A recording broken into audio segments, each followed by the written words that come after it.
UC Riverside Medical School has received its first patient, a mannequin that resides in one of the labs of the newly finished School of Medicine Education building.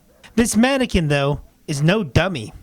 So one of the real innovations in medical education these days is the recognition that the first patient that a student touches should probably not be a real human being.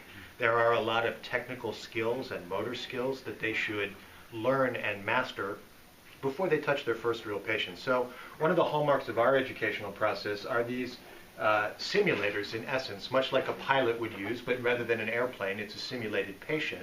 We can simulate clinical conditions, we can simulate patient-doctor interactions. As you can see on the screen behind you, we can simulate the kind of information that would be available in a real clinical scenario that physicians and students would be dealing with as they take care of patients.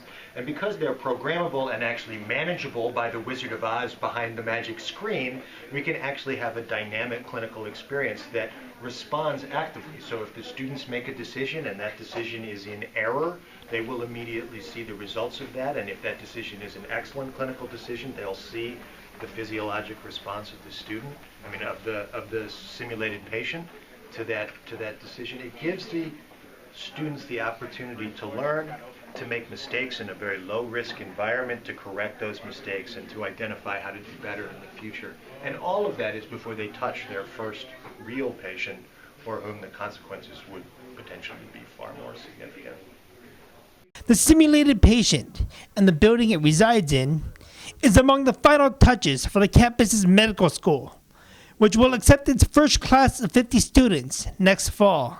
For photographer Kurt Miller, this is Michael Watanabe with the Press Enterprise and PE.com.